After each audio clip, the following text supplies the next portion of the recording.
Comenzamos ahora a desarrollar esta otra prueba estadística denominada comparación de dos muestras, que la pueden encontrar en la literatura o en los software como prueba T de dos muestras, ¿sí? Siempre cuando decimos muestras nos referimos a conjuntos de datos que son una porción de una población hipotética de resultados, ¿sí? Como habíamos dicho, se trata, todas estas que estamos desarrollando se tratan de pruebas paramétricas, por lo tanto asumimos distribución aproximadamente normal, planteamos las hipótesis, nula, alternativa, en este caso en la gran mayoría vamos a asumir que estamos trabajando a dos colas, ¿sí? En el caso anterior nosotros comparamos un conjunto de datos, suponiendo que se refería a una serie de mediciones repetidas sobre un patrón, por ejemplo, como vimos en el ejercicio, y ese valor medio se podía aproximar a ese valor que nosotros queremos evaluar, a ese valor de referencia, tanto por la izquierda o por la derecha. No teníamos ningún argumento para decir que se aproxima solamente por un lado.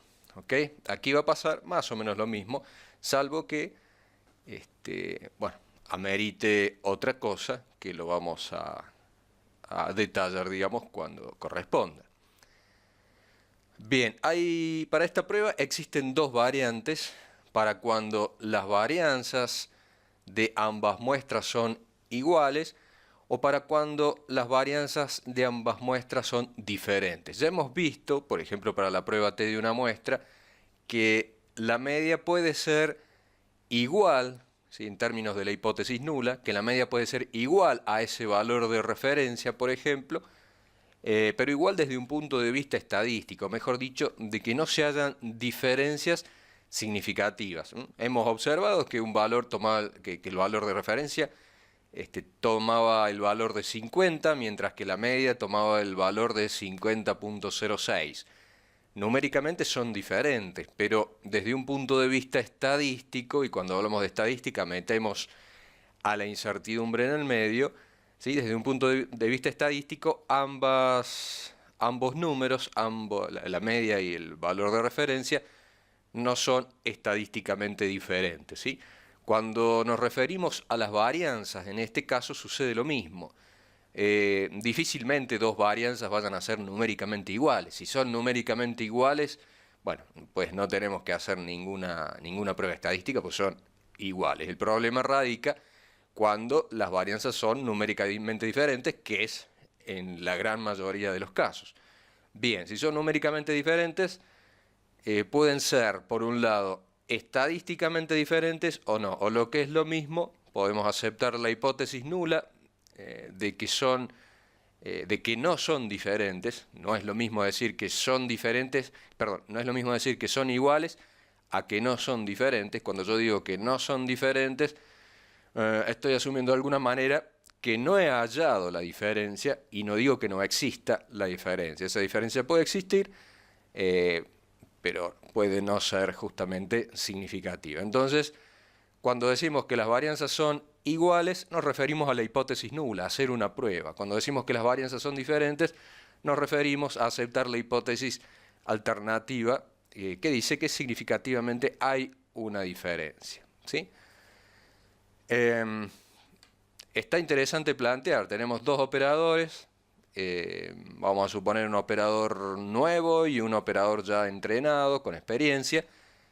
Si le damos la tarea a ambos operadores de que repitan 10 mediciones sobre un mismo ítem, ya sea un ensayo físico, un ensayo químico, una calibración, etc. Si les decimos que repitan las 10 mediciones a ambos y determinamos las varianzas, seguramente la varianza del operador A no va a ser numéricamente igual a la varianza del operador B. Pero estadísticamente, ¿van a ser diferentes? Bueno, cuando hablamos en términos de estadística, ya no podemos decir muy sueltos de cuerpo, dos varianzas son diferentes o dos operadores son igualmente precisos o el operador A es más preciso que el operador B. Lo tenemos que decir teniendo en cuenta un criterio, en este caso un criterio estadístico, ¿sí? Desde que uno empieza a entender o a comprender o a meterse en la estadística, las cosas empiezan a verse de otra forma. Decíamos entonces que esta prueba estadística, prueba T de dos muestras o comparación de dos muestras, presenta dos variantes. Para cuando las varianzas son iguales, usamos un formuleo.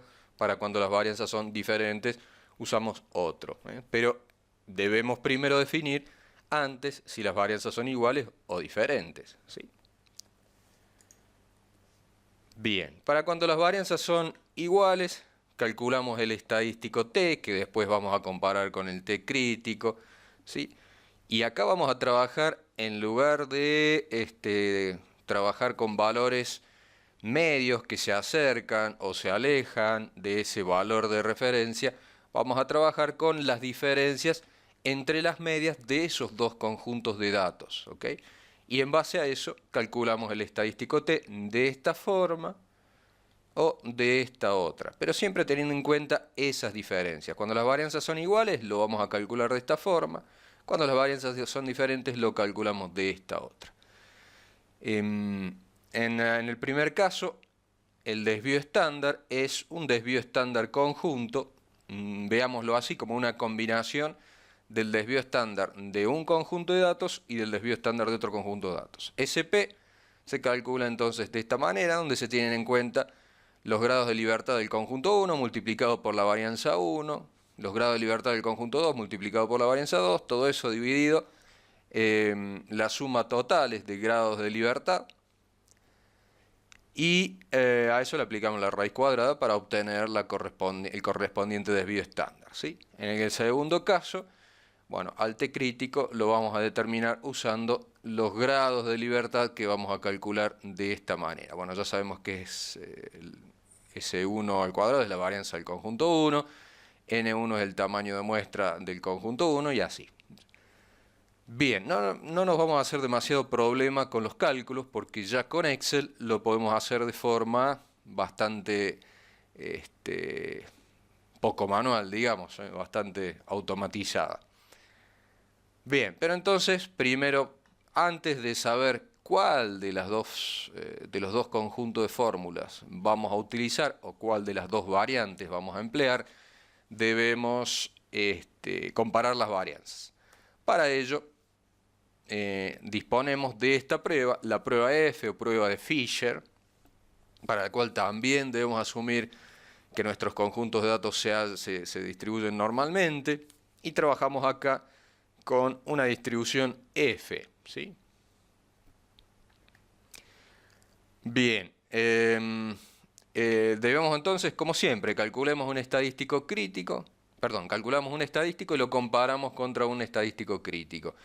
En este caso, el estadístico que calculamos es el F, donde es simplemente hacer el cociente entre la varianza 1 y la varianza 2, la varianza de un conjunto de datos y la varianza del otro, y se coloca en el numerador la varianza más grande, cosa de que este cociente siempre dé como mínimo 1 o más que 1.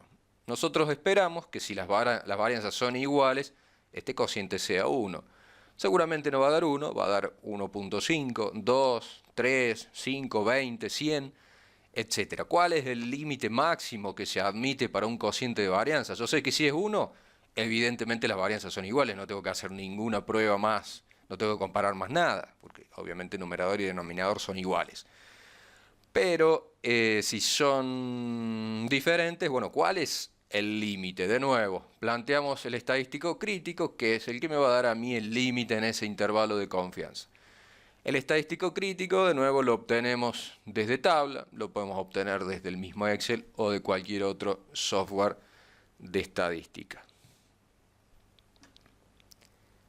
Bien, y si las varianzas son distintas, bueno, decíamos el cociente, bueno, lo acabo de decir, que voy a calcular el cociente F o el estadístico F va a ser mayor a un F crítico. Una vez que decidimos si las varianzas son iguales o diferentes, bueno, pues ahí seguimos adelante con la prueba estadística, con la variante 1 para cuando las varianzas son iguales, con la variante 2 para cuando las varianzas son diferentes, ¿sí? De nuevo se plantea hipótesis nula, hipótesis alternativa, a una cola, dos colas, etc. Lo podemos hacer con Minitab, lo podemos hacer con Excel. Ahora en Excel vamos a activar un complemento que se llama análisis de datos, que no viene activado por defecto. Muchas veces la gente no sabe que Excel tiene este complemento, porque como no viene activado, apenas uno instala el programa y si nunca se usa, queda ahí oculto. Entonces vamos a proceder a que aparezca, ¿sí? Bueno, esta captura es una captura de un Excel viejo. Ahora lo vamos a hacer con alguno actual. Si alguien tiene alguna duda de cómo hacerlo en la versión de Excel que tenga, yo tengo la última versión ahora, pero por ahí mucha gente tiene versiones anteriores y hay algunos pequeños cambios. Es bastante intuitivo de todas maneras, pero se puede encontrar. Incluso, si lo quieren hacer más rápido, googlean, ¿sí? Y lo van a encontrar. Vamos a plasmar esto que hemos dicho en un ejercicio, en reproducir este ejercicio que tenemos aquí. Ya después en las actividades les voy a dejar otros, para que piensen un poquito y traten de aplicar. Como siempre, me olvido a veces de decirlo, pero creo que está claro. Cualquier pregunta que quieran hacer respecto de cualquier operación de conceptos, etcétera, la pueden hacer, como ya les había dicho al inicio, a través del foro de discusión o por mensaje privado también, no hay absolutamente ningún problema. Si es interesante, si la pregunta me resulta esclarecedora, o supongo que puede ser esclarecedora para el resto de la gente, yo voy a tomar esa consulta y la voy a publicar, sin el nombre, obviamente, sin el nombre de la persona que me pregunta. Entonces, voy a modificar un poco la pregunta para que, una especie así de banco de preguntas y respuestas, para que si alguien tiene esa misma duda, la vea reflejada ahí la respuesta, ¿sí? Ya que estamos, respondemos a la persona que tiene la duda y dejamos ahí en el banco de respuestas o en el foro de discusión dicha pregunta. Bien, el ejercicio es un ejercicio entre dos laboratorios, un ejercicio interlaboratorial, donde dos laboratorios ejecutan un método de análisis. Bueno, en este caso también es un método químico para determinar concentración de cadmio en una muestra de agua de río contaminado. Cada laboratorio entonces efectúa, en este caso, 8 réplicas, 8 mediciones, ¿sí? Entonces, es la misma muestra, en definitiva, que analizan los laboratorios, ¿sí? Cada laboratorio analiza esa muestra y hace su repetición 8 veces. Laboratorio A, laboratorio B. Queremos saber si las medias de los laboratorios son semejantes o no. Numéricamente seguro que no van a ser semejantes. Hay que ver si existe una diferencia significativa, lo que me estaría diciendo que el laboratorio A presenta justamente diferencias operacionales en el desarrollo de su método respecto del laboratorio de B o viceversa. Bien, de nuevo, suposiciones son dos muestras independientes, es decir que si en el laboratorio A cambia algún factor, no se va a ver reflejado en el laboratorio B, salvo que el operador del laboratorio A sea el mismo que el operador del laboratorio B. Por ejemplo, puede ser que el laboratorio A trabaja a la mañana en el laboratorio, que el operador trabaja a la mañana en el laboratorio A y trabaja por la tarde en el laboratorio B y participa. Bueno, en ese caso no serían muestras independientes, ¿no? No podríamos aplicar esta prueba.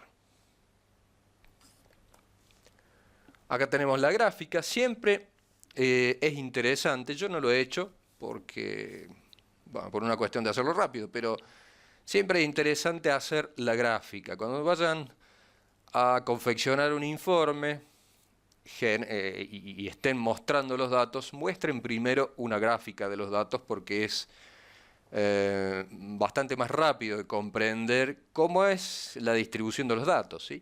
Acá tenemos a los dos conjuntos de datos y vemos que un conjunto de datos tiene aparentemente una mayor dispersión que el otro tiene una mayor acumulación de datos aquí abajo. Bueno, nos da una pista de más o menos cómo están formados estos datos. Son muy pocos datos, así que tampoco es que vamos a tener gran información respecto de su distribución y demás, ¿no? Pero siempre es esclarecedor, ¿no? Uno mirando estos datos observa las medias y ven que las medias tienen cierta diferencia y nos queda la duda si esa diferencia es realmente significativa o no. En el ejercicio anterior de la prueba T de una muestra vimos cómo el valor de referencia estaba muy cercano al valor medio, entonces ya casi que nos daba la pauta de la no necesidad de hacer una prueba estadística porque eran prácticamente iguales. En este caso ya tenemos un margen un poco mayor de dudas, ¿sí? Vamos entonces a reproducir el ejercicio en Excel para ver qué nos da. A ver.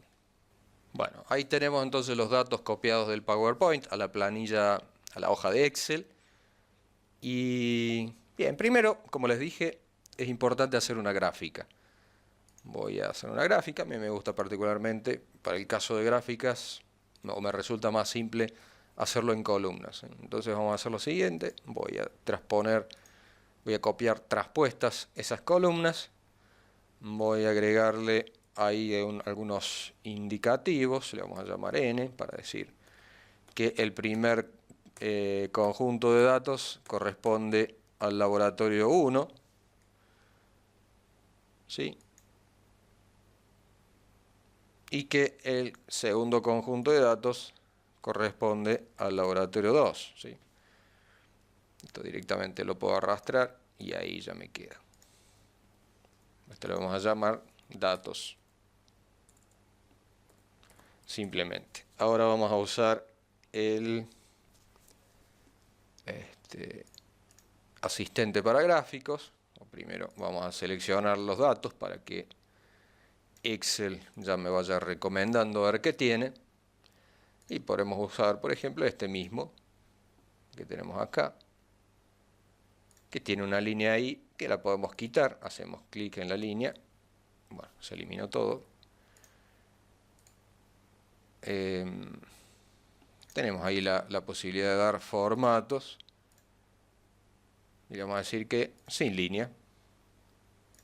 Ahí me queda mejor.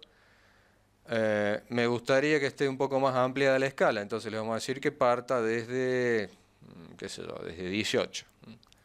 Seleccionamos, hacemos doble clic en la gráfica y queremos que el eje parta de 18. Y ahí está, un poco más ampliada, se ve un poco mejor la gráfica. Como vemos, en Excel se puede hacer cualquier tipo de gráfico, pero a veces genera un poquito más de trabajo, algunos clics más. Se me intercambiaron las consonantes ahí. Bien, acá podría haber puesto letras en vez de números, laboratorio A, laboratorio B, bueno, no importa. Después ustedes lo hermosean como quieren. Obviamente eso es una tarea que tenemos que hacer si queremos presentar un informe, por ejemplo. Bien, ahí tenemos la gráfica. Bueno, de la gráfica es lo que veíamos recién en el PowerPoint, más o menos. Se ve que el laboratorio A tiene aparentemente un mayor grado de dispersión, es decir, seguramente, o sin duda, cuando hagamos el cálculo de varianza, el laboratorio A nos va a dar una varianza más grande que el laboratorio B, ¿sí? Y bueno, las medias están más o menos lejanas, bueno, nos quedan dudas respecto de eso. Podemos acá calcular si queremos algún dato más, ¿no? Las medias, ya que estamos. De todas maneras, después en la prueba van a aparecer las medias automáticamente. Eso simplemente no cuesta demasiado, las calculo ahí como para darle un vistazo preliminar. De 25 a 22 parece que no es una diferencia significativa, pero la diferencia entre 25 y 22, que es más o menos un poquito menos de 3, hagan la cuenta, 3 dividido 25 es un poquito más del 10%. 3 dividido 23 más o menos, ¿sí? Hacen la cuenta. Ahí estamos hablando de un 13% de diferencia, que puede ser importante. Un sesgo, suponiendo que uno de los laboratorios es el que me representa el valor verdadero, porque es un laboratorio acreditado, por ejemplo, bueno, estoy teniendo ahí un resultado sesgado. ¿Sí? Pero no lo sé. Respecto de los laboratorios no tengo ninguna otra información más que estos datos. Yo no sé cuál de los dos laboratorios, si es que hay alguno que esté acreditado, no sé más nada. Lo único que conozco son esos resultados que son repeticiones sobre una misma muestra. Bueno, vamos a la prueba en cuestión.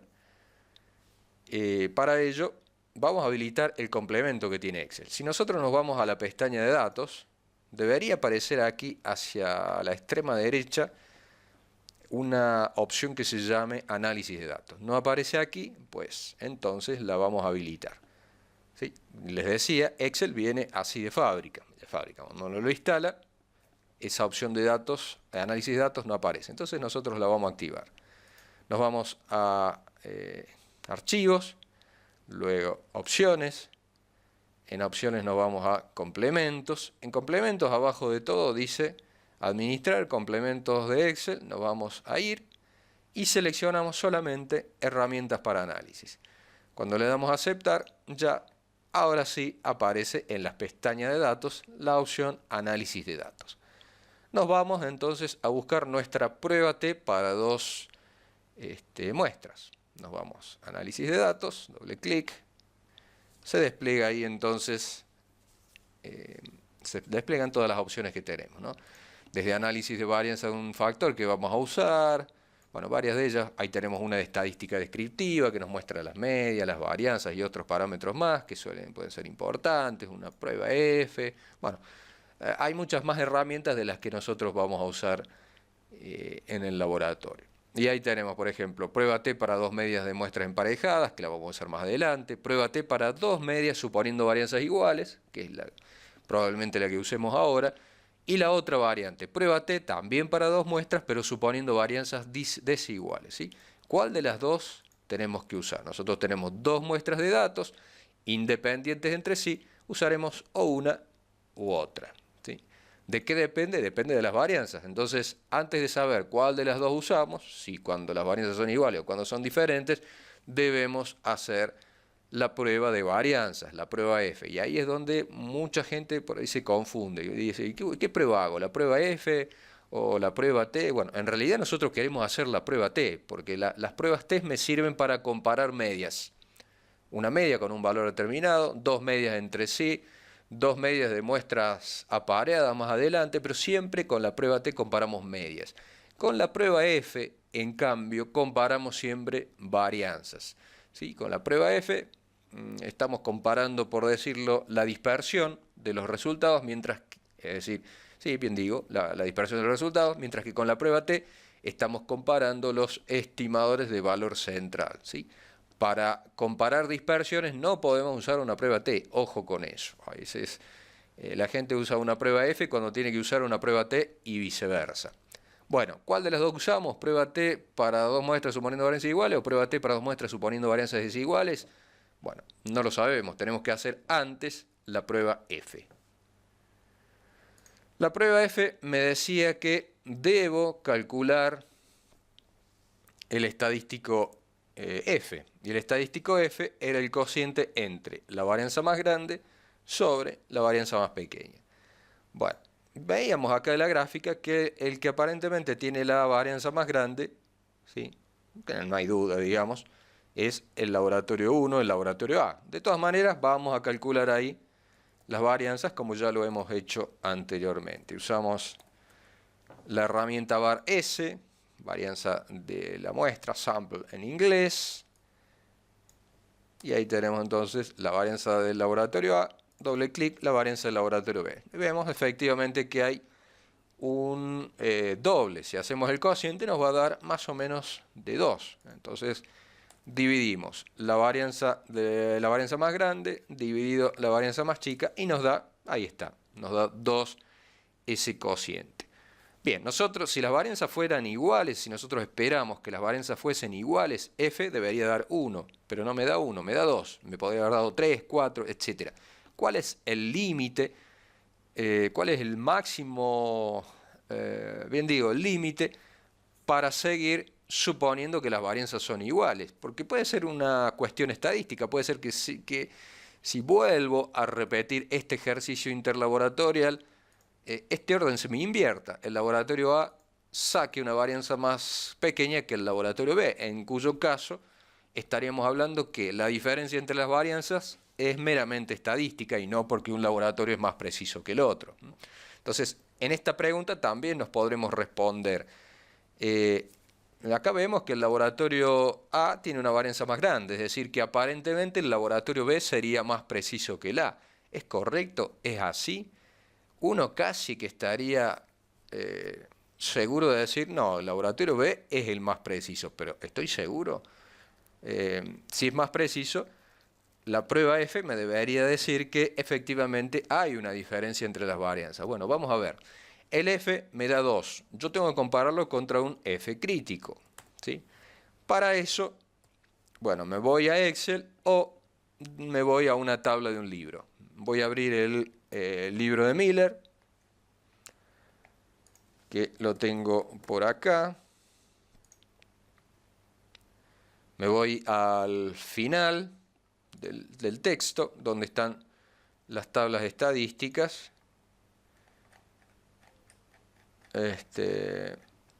Bueno, ahí tenemos la tabla, creo que ahí tenemos la F. No, todavía no. La distribución T, acá tenemos las pruebas F para una cola. A mí me interesa la prueba F para 2 colas, ¿sí? Perdón, me la pasé de largo. Acá está. Prueba F para 2 colas. Ya vamos en este ejercicio a entender qué diferencia desde el punto de vista de la prueba existe. Bueno, valores críticos de F para una prueba a 2 colas, ¿sí? Para un P, para un alfa del 5%, o lo que es lo mismo, un nivel de confianza del 95%. Bueno, me fijo primero cuántos grados de libertad tengo. En el primer conjunto tengo 8 datos, es decir que tengo 7 grados de libertad, y el segundo conjunto lo mismo. Yo siempre tengo que entrar por arriba, ¿sí?, con la varianza más grande. En este caso es independiente porque los dos conjuntos de datos tienen la misma cantidad de grados de libertad, no hay problema con eso. Entonces entro por 7 grados de libertad y intersecciono con 7 grados de libertad para el otro conjunto, ¿sí? Entonces la varianza 1 siempre es la más grande, la varianza 2 es la más chica, en este caso independiente, como les decía, porque los dos conjuntos de datos tienen la misma cantidad de grados de libertad, de datos en definitiva. Entonces el estadístico F es 4.995. Vamos a copiar esta tablita, la vamos a dejar ahí para que les sea más fácil después. No tengan que ir a buscar el libro y demás, yo se las dejo. Hago una captura y la pego aquí en la hoja de Excel. Bueno, entonces habíamos visto que el F crítico es 4.95. Entonces, como el F calculado es menor al F crítico, entonces se acepta H0. Y siempre H0 indica que no hay diferencia, ¿sí? Son varianzas iguales. ¿Ven? A pesar de que numéricamente una es el doble de la otra, no podemos decir que las varianzas sean diferentes. No hallamos con esta prueba diferencias entre las varianzas, ¿sí? Si aumentamos la potencia de la prueba, probablemente la encontremos, pero al menos con esta potencia no podemos decir que existan diferencias. O lo que es lo mismo, no podemos decir que el laboratorio B, que es el que tiene una varianza más pequeña, sea más preciso que el laboratorio A. Por ende, las varianzas son iguales, ¿sí? Por lo tanto, cuando vayamos a hacer la prueba, usaremos prueba T para 2 medias suponiendo varianzas iguales. Todavía no hemos dicho nada de las medias, ¿sí? No sabemos todavía si las medias son iguales o diferentes. Lo único que sabemos es que las varianzas no son diferentes, ¿sí? Bien, esta prueba F la podemos hacer de una manera más automática en Excel, ¿sí? Pero implica hacer una pequeña trampita que justamente ahí es donde va a entrar en juego esto de qué significa trabajar a 2 colas, a una cola, etc. Bueno, conceptualmente decíamos que si los valores que yo quiero comparar se acercan entre sí por izquierda o por derecha, es decir, por valores mayores o por valores menores, tenemos que aplicar la prueba a dos colas. Si nosotros tuviésemos información que se acercan por un solo lado, o solamente se pueden acercar por un solo lado, ahí sí podría aplicar la prueba a una cola. Bien, acá yo no sé, el laboratorio A me da una varianza, el laboratorio B me da otra, y no tengo ninguna información previa que me hiciera pensar que el laboratorio B siempre me va a dar varianzas más chicas que A, ¿sí? O al revés. Entonces, no me queda otra opción que hacer una prueba a dos colas, que es lo que yo acabo de hacer, ¿sí? Hacer una prueba a dos colas implica que el alfa se distribuye, ustedes se acuerdan, de los dos lados. Vamos a hacer una gráfica. Bueno, es más fácil hacerla con Minitab, simplemente les quiero explicar algo. Por ejemplo, vamos a hacer una gráfica de probabilidad normal, vamos a elegir, pero vamos a ver esta probabilidad. Una distribución normal, vamos a elegir, qué sé yo,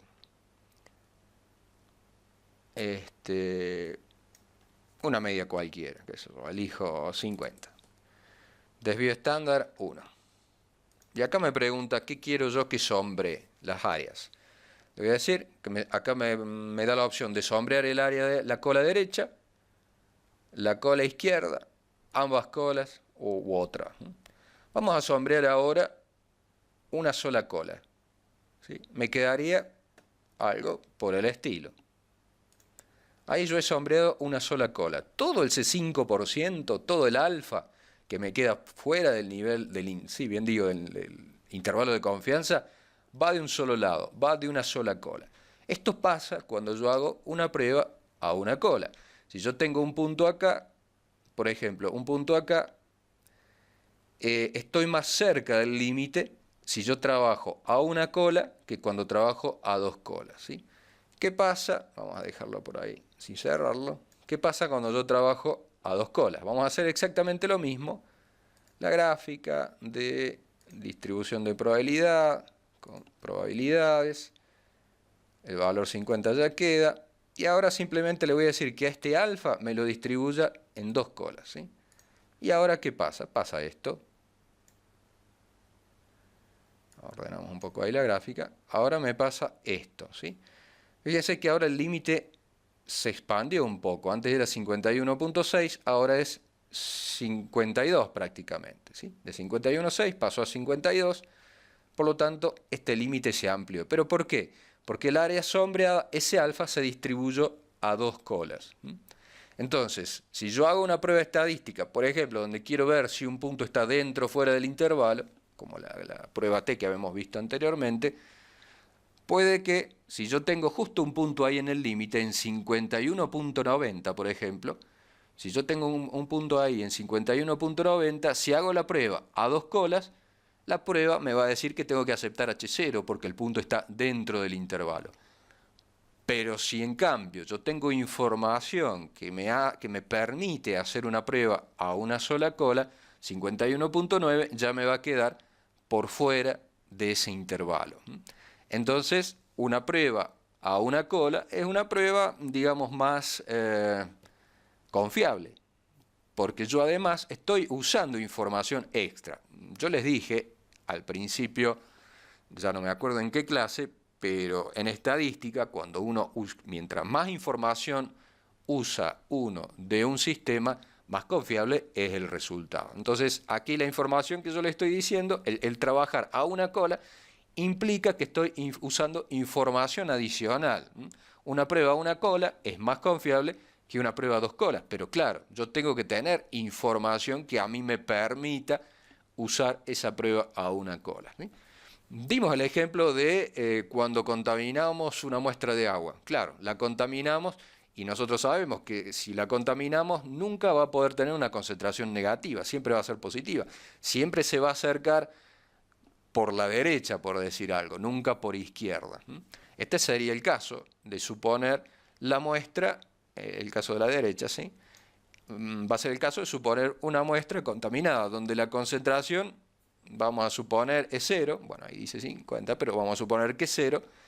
Cuando yo la contamino, si mi método no detecta nada, va a seguir siendo 0, y si mi método detecta algo, va a ser otro valor diferente de 0, pero siempre positivo. Nunca voy a poder tener un valor negativo. Entonces, esa es la diferencia entre trabajar a una cola o dos colas. Bien, volvemos entonces. De nuevo, cada tanto vamos a ir tomando el tema, cada vez que aparezca un ejemplo, vamos a tomar el tema. Entonces, terminando ya, o continuando con la prueba F, llegamos a esta conclusión, ¿sí? Les decía que, y dijimos que la prueba F era a dos colas, porque no podemos saber si el laboratorio A va a tener una varianza mayor o menor que el laboratorio B, ¿sí? Nada más que eso. Entonces, nos tenemos que remitir simplemente a trabajar con una tabla a dos colas, ¿sí? Bueno, yo desafortunadamente no coloqué qué tipo de tabla es, así que voy a volver a hacer la captura. Y acá ven, dicen pruebas, valores críticos de F para dos colas. Arriba tenemos una tabla que dice valores críticos de F para una cola. Nosotros necesitamos usar esto. Si ustedes ven los valores críticos para una cola, para los mismos grados de libertad, el valor es 3.77. Es un valor, digamos, si se quiere, más exigente, es un límite más bajo, ¿sí? Entonces, en una prueba a una cola, nosotros podríamos detectar una diferencia más fácil que en una prueba a dos colas. Nosotros tenemos un mayor grado de potencia en una prueba a una cola que a dos colas, ¿sí? Pero obviamente tenemos que tener información. Si nosotros inventamos la información, bueno, obviamente el resultado va a ser quizás menos confiable, ¿ok? Bueno, yo dije entonces que iba a copiar, vamos a seleccionar este dato, la captura de pantalla toda completita para que no yo me olvide de copiar el título.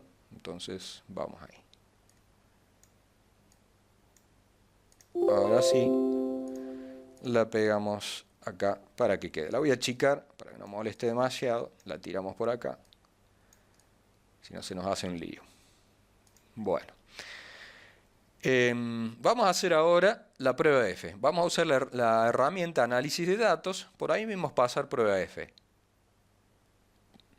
La prueba F que trae Excel, ahí dice prueba para varianzas de dos muestras. Prueba F para varianzas de dos muestras. Le doy a aceptar. Esta prueba que nos trae Excel es una prueba a una cola, pero nosotros la necesitamos a dos colas. ¿Cómo sé que es a dos colas? Bueno, si ustedes buscan ahí en la ayuda, en la información, incluso en el reporte después dice que es a dos colas. Es una prueba a una cola. Entonces, pero yo puedo hacer una trampita. Seguramente ustedes se acordarán en alguna estadística que han hecho en alguna materia que uno podía hacer algunas trampitas, por ejemplo, para los viejitos, de más de 40, que usábamos tablas de libro, creo que todavía se sigue usando. Si nosotros teníamos una tabla a dos colas y necesitamos hacer una prueba a una cola, podríamos hacer una trampita y a la inversa. Acá pasa lo mismo. Acá vamos a elegir entonces el rango para la variable 1, colocamos ahí el conjunto de datos que tiene la varianza más grande. Aquí debajo colocamos el conjunto de datos que tiene la varianza más chica. Y ya. A ver. Quiero ver si copio bien todo, por ahí me equivoco y copio el título. Sí, está bien. Bueno, el alfa, siempre ya vieron que por defecto siempre está el 95%. Ah, una cosa que me olvidé de ahora aclarar cuando hablamos de los errores alfa y los errores beta y demás. ¿Por qué usamos el 95%? Porque en el 95%, a los fines metrológicos, el error alfa y el error beta, digamos, están en una relación de compromiso óptima, digamos. En algunas, por ejemplo, cuando trabajamos con cartas de control, bueno, que no está en el alcance de este curso, pero brevemente las menciono, se trabaja con un error alfa del 0.3%, ¿sí? Ahí el alfa es de 0.3%. Baja bastante, ¿no? En esos casos, el error alfa como dijimos, es bastante más bajo. Por lo tanto, la probabilidad de falsos positivos es bastante más bajo. ¿Qué implica un falso positivo? Bueno, un falso positivo es decir que el resultado está sesgado cuando en realidad no lo está. Esa es la probabilidad de falso positivo o relacionada con el alfa. Y la de falso negativo es decir que el resultado no está sesgado cuando en realidad sí lo está. Entonces, en ese caso se prefiere cometer ese error, ¿sí? El falso negativo a el falso positivo. En otras disciplinas, por ejemplo, en la salud, es preferible, qué sé yo, si estoy analizando, determinando una muestra medioambiental, en muchos casos, y no desde el punto de vista meteorológico, no estoy hablando de la medición, es preferible un falso positivo a un falso negativo. Porque si tengo un falso positivo, bueno, en todo caso, sale perjudicado, vamos a suponer, la fábrica, el productor de un determinado producto, valga la redundancia. En cambio, si yo le doy más probabilidad a que salgan falsos negativos, yo voy a estar diciendo posiblemente que una muestra es apta para ser liberada al curso de un río, por ejemplo, cuando en realidad no lo está, poniendo en riesgo la población. Entonces, el evaluar falsos positivos, el evaluar qué me conviene, si falsos positivos o falsos negativos, obviamente va a depender del uso que le esté dando esa prueba estadística. Yo acá la prueba estadística la estoy usando, por ejemplo, para evaluar si un resultado está sesgado o no. Si está sesgado el resultado y digo que no está sesgado, bueno, ese sesgo va a ir a parar a la incertidumbre en definitiva, si obviamente está todo bien calculado. Si al contrario digo que ese resultado está sesgado cuando no lo está, bueno, posiblemente yo tenga que usar o realizar tareas extras para corregir ese sesgo, que en realidad no es significativo y voy a gastar algún recurso y demás. No tiene, digamos, tanta importancia como la tendría una evaluación del riesgo a la salud que implicaría, no sé, consumir alimentos contaminados o liberar una muestra con una alta cantidad de contaminante al río, o suponer que un paciente está enfermo o no, o suponer que un instrumento necesita ajuste cuando en realidad no lo necesita. Bueno, el error alfa y el error beta tienen que ver con eso. Acuérdense, error alfa, falso positivo, error beta, falso negativo. Bien, volvemos entonces, me fui por las ramas de nuevo, pero era una cosita que, bueno, desafortunadamente me olvidé aclarar. Justamente, a veces me voy por la rama y me olvido de lo que estaba por explicar. Bien, entonces decíamos, ingresamos el conjunto A, o el primer rango de variables, el laboratorio 1 y el laboratorio 2, o laboratorio B. El alfa es el 0,5 o es del 5%, ya viene por defecto, desde el punto de vista meteorológico. Cuando hagamos pruebas aplicadas a meteorología, casi siempre, salvo alguna excepción, vamos a usar un alfa igual a 0,05, que es el 95% de confianza. Disculpen la insistencia, pero me interesa que eso quede claro. Bien, como esta es una prueba a una sola cola, el alfa se me va a ir de un solo lado de la distribución de probabilidad. Y yo no quiero eso, yo no quiero que el alfa se me vaya de un solo lado, porque yo no quiero hacer una prueba a una cola, yo quiero que ese alfa se me distribuya. Entonces lo que voy a hacer es dividir este alfa a la mitad.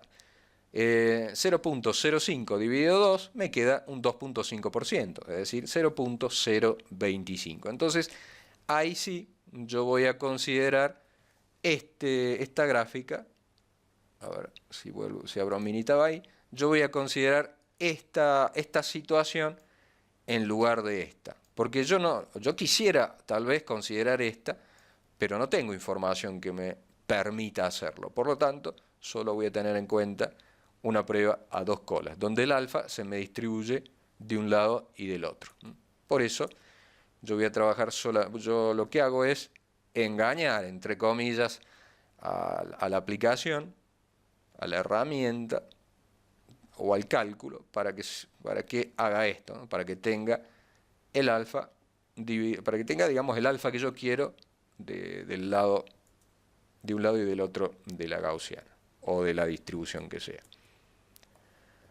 Bueno, listo, ya modifiqué esto. Ahora lo único que le voy a decir, perdón, no era acá, ya me estaba confundiendo. Ya modifiqué esto, entonces ahora simplemente le digo que me reporte los resultados aquí debajo. Le digo aceptar y entonces ya tenemos ahí la tabla con la información de mi sistema. Bueno, primeramente se está mostrando información descriptiva, las medias, las varianzas que ya calculamos, la cantidad de observaciones, los grados de libertad para cada conjunto, el F calculado, que obviamente nos da igual a lo que hicimos nosotros, y el F crítico a una cola, dice en realidad. De acá nosotros también deducimos que es una prueba a una cola. En realidad nosotros la modifiquemos para que nos dé un valor crítico de F a 2 colas, ¿sí? Bueno, y es lo que nos dio a nosotros la tabla, o lo que obtuvimos desde la tabla, 4.995. De nuevo, obviamente llegamos exactamente a la misma conclusión, de que el F es inferior al F crítico, y por lo tanto las varianzas siguen siendo iguales, obviamente, me tiene que dar lo mismo. Bueno, ahora sí, ya hemos visto la prueba F, que la modificamos a gusto, y ahora sí nos vamos a hacer la prueba T a 2 colas, suponiendo varianzas iguales. La prueba T de 2 muestras, suponiendo varianzas iguales. Es una prueba, a diferencia de la prueba F, la prueba T para 2 muestras, suponiendo varianzas iguales, ¿sí? Es una prueba a una cola y también a 2 colas. Nos da las dos, nos da ambas variantes o ambos tipos de información. Entonces no necesito ahí hacer ninguna trampa. Le digo aceptar y de nuevo me pide el rango de la variable A, o sea, el primer conjunto de datos. Después me pide el segundo conjunto de datos. La diferencia hipotética entre las medias, yo espero que la diferencia sea 0. Yo puedo colocar ahí un 0 o no coloco nada. Si no coloco nada, el software ya supone que es 0. El alfa, que ya viene. Rótulos, si por ejemplo yo hubiese seleccionado, si ustedes están haciendo un informe, por ejemplo, y quieren reportar o copiar y pegar el reporte en el documento, pueden seleccionar rótulos, ¿sí? Para seleccionar rótulos, yo acá tendría que haber seleccionado justamente el rótulo de esa primera fila. Elijo entonces laboratorio A. Y acá vamos a hacer lo mismo. Elijo el laboratorio B. Hasta rótulo. Lo que le está diciendo al seleccionar rótulos, lo que le digo a la aplicación es que la primera celda de datos no la considere como un número, no la use para calcular, simplemente es una etiqueta. Bien, acuérdense por ahí, si eligen incorrectamente, eligen rótulos sin haber seleccionado un rótulo, la primera celda no la va a considerar. Entonces, en vez de trabajar con los 8 datos, va a trabajar solamente con 7. Entonces, va a haber un pequeño error. Y lo mismo, si al contrario no eligen rótulos y ustedes, perdón, no seleccionan rótulos y eligen una celda con el rótulo, les va a aparecer después un error en el cálculo, para que lo tengan en cuenta. Y bueno, lo otro queda igual, el alfa ya por defecto viene en el 5%, le voy a indicar que al reporte me lo genere debajo de este otro. Simplemente selecciono ahí y eso es todo. Le doy a aceptar. Y ahí tenemos la prueba T para 2 medias suponiendo varianzas iguales, los datos descriptivos del laboratorio A y del laboratorio B, la varianza agrupada, ¿se acuerdan el SP que habíamos visto en el PowerPoint? La diferencia hipotética entre las medias, que es 0, los grados de libertad total, que es la suma de 8 más 8, 16, menos un grado de libertad por cada conjunto, el estadístico T, que yo voy a usar para comparar, y el estadístico T crítico, ¿sí? a una cola y a dos colas. Ahí tenemos a ambos, ¿sí?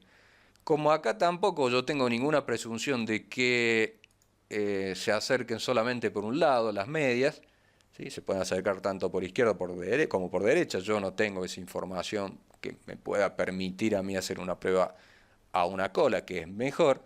Entonces me tengo que contentar con hacer una prueba a dos colas, ¿sí? En este caso, el valor crítico es 2.14. El valor que yo he calculado es 2.19 más o menos. Bueno, aquí en este caso, como el T crítico, el T, perdón, calculado es levemente mayor al T crítico, tenemos que aceptar la hipótesis alternativa. Se acepta entonces H1, es decir que hay diferencias entre las medias, ¿sí? Por lo tanto, el laboratorio A y el laboratorio B no están mostrando resultados iguales, ¿eh? Están teniendo una diferencia entre sí. Esto lo estoy diciendo con un nivel de significancia del 5%, es decir, de cada 100 experimentos similares a este, de cada 100 interlaboratorios que haga, 5 me van a decir que tengo que aceptar la hipótesis nula, ¿sí? Y el resto de los 95 me van a decir que la tengo que rechazar. O de cada 20 interlaboratorios que haga, uno me va a salir con que tengo que aceptar H0. Bueno, también vemos el valor P a dos colas. El valor P a dos colas es levemente inferior al alfa. Por lo tanto, la evidencia en favor de la hipótesis nula es bastante, o el peso de la evidencia en favor de la hipótesis nula es bastante bajo, ¿sí? Si ese valor hubiese sido mayor al alfa, bueno, es que yo tendría que haber aceptado H0. En este caso, Excel nos da ambas información, nos da la información del estadístico crítico y nos da información del valor P. Muchas veces los software no nos dan los valores críticos, como en este caso, sino que nos informan el valor P, simplemente. Entonces, yo lo único que tengo que comparar es el valor P calculado con el alfa, ¿sí? Que es el nivel de significancia que yo elijo al momento de hacer la prueba. Bueno, conclusiones entonces, el laboratorio A genera valores medios diferentes al laboratorio B. La pregunta es, ¿cuál de los dos laboratorios es mejor? Bueno, la respuesta es que no lo puedo saber. Ni siquiera las precisiones son diferentes. De acuerdo a la prueba estadística, no puedo decir que el laboratorio B sea más preciso que el laboratorio A, porque al hacer la prueba, para comparar precisiones, es decir, para comparar dispersiones, es decir, para comparar varianzas, yo encuentro que no hay diferencia, o mejor dicho, no encuentro una diferencia, ¿sí? Por otro lado, las medias son diferentes, pero yo no sé cuál laboratorio se acerca más al valor verdadero, porque no tengo información de alguna comparación. De pronto, si me dicen que el laboratorio B está acreditado, por ejemplo, bien, ahí yo puedo decir que el laboratorio A está generando resultados sesgados, digamos desde un punto de vista absoluto, desde un punto de vista respecto del valor verdadero, yo diría que el laboratorio A está produciendo resultados sesgados, mientras que el laboratorio B, por el solo hecho de estar acreditado, no. Pero ya sabemos que la acreditación no implica perfección. La acreditación implica que se demuestre la competencia, o mejor dicho, que se demostró la competencia del laboratorio en ese momento en que se sacó la foto, por decir algo, en que se hizo la auditoría de acreditación. Después, quién sabe, el laboratorio el laboratorio puede haber sufrido algún factor que haga que los resultados estén sesgados. Obviamente, si tiene un sistema de gestión funcionando, eso debe detectarse, ¿sí? Y esa es la ventaja que tiene un laboratorio acreditado frente a otro que no está acreditado. El laboratorio acreditado demuestra que tiene un sistema de detección de sesgos, por ejemplo, ¿no? de lo que sería trabajos no conformes, etc. Pero bueno, ya sabemos que un laboratorio acreditado no es un laboratorio perfecto, es un laboratorio que tiene más herramientas para corregir su imperfección que un laboratorio que no lo está. Y además que ha demostrado en algún momento frente a una tercera parte que es competente para tal o cual ensayo. Bien. Conclusión final entonces, las medias son diferentes entre sí. Volvemos ahí al PowerPoint para ir culminando. Ahí teníamos el ejercicio. Bueno, ahí vemos todo lo que calculamos en Excel. El T es mayor al T crítico, el valor P es menor al alfa. Rechazamos entonces la hipótesis nula. Efectivamente, hemos detectado, una diferencia. Vamos ahora a hacer un pequeño análisis de el tamaño de la muestra adecuado para esta prueba, o calcular inicialmente la potencia para esta prueba que acabamos de hacer. Vamos al menú, a la opción potencia y tamaño de la muestra, y ayer habíamos trabajado con T de una muestra y ahora vamos a trabajar con la prueba T de dos muestras, ¿sí? Ya tiene también, por defecto viene esa opción. Vamos a seleccionar el tamaño de la muestra.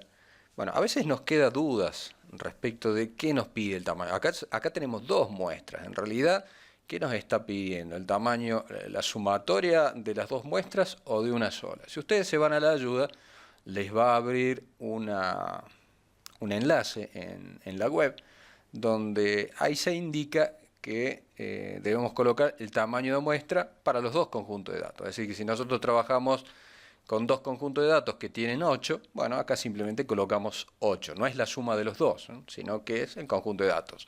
Puede ser el caso de que uno tengamos 8 y en el otro tengamos 15. Bueno, trabajaremos ahí con un promedio. Esto siempre es un valor más o menos aproximado. Es más, uno puede también agregar otros valores separando por espacio. Por ahora tenemos que los dos conjuntos son iguales, así que no nos hacemos demasiado problema. Pero tengan en cuenta que para esta prueba no necesariamente N1 y N2 tienen que ser iguales, pueden ser diferentes. En algún caso nosotros podemos tener tres datos, en otra muestra de datos podemos tener 5, 10, 12, lo que sea. Bien, en este caso entonces 8 para ambos conjuntos. Nos hacen falta las diferencias y el desvío estándar conjunto. Vamos a la planilla de Excel, vamos a calcular las diferencias entre las medias. Bueno, es simplemente una resta entre uno y el otro. Esa diferencia entonces es 3.2, la vamos a anotar aquí, diferencia, 3.2. Potencia es lo que nosotros queremos calcular, así que lo dejamos libre. Y vamos a determinar el desvío estándar conjunto. Excel nos brindaba en el reporte de la prueba T para dos varianzas iguales la varianza agrupada, ¿sí? O varianza conjunta. A nosotros nos interesa en realidad el desvío estándar agrupado o conjunto. Por lo tanto, va a ser la raíz cuadrada de la varianza agrupada, 8.6. El desvío estándar entonces es 2.9. Cargamos Minitab con 2.9 y eso es todo. Eso nos va entonces a calcular la potencia, que en este caso es de alrededor de 0.50 y algo. Vamos a ver acá el reporte. Ahí tenemos entonces, ahí tenemos el tamaño de la muestra, es para cada grupo. La diferencia y el tamaño de muestra, tenemos una potencia de 0.5. Una potencia no mala. Lo ideal siempre sería trabajar con 0.8 o más, 80% o más. Ahí tenemos también un error beta de más o menos cerca de 0.5, del 50%, 47, 46. Ahora nos vamos a preguntar cuál debería ser el tamaño de muestra para que la potencia sea del 80%. Y bueno, hacemos lo mismo. Entramos a estadística, potencia y tamaño de la muestra, T de dos muestras. Y acá, en lugar de colocar el valor, el tamaño de la muestra, simplemente nos interesa saber cuál es el tamaño de muestra que deberíamos tener para que el valor de potencia sea del 80%. Le damos a aceptar y bueno, ahí nos indica entonces que el tamaño de muestra debería ser de 14. Cada laboratorio tendría que analizar unas 14 mediciones, serían unas 28 en total. Entonces vamos a copiar esta captura.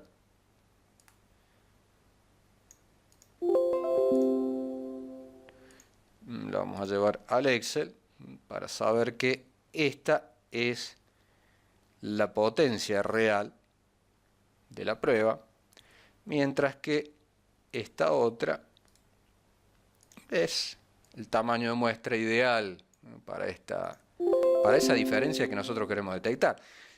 Por ahí no necesitamos una diferencia tan pequeña, o al revés, necesitamos una diferencia más pequeña. Bueno, jugamos con esa fórmula para diseñar la prueba estadística. Siempre suele suceder, entonces este sería el tamaño ideal.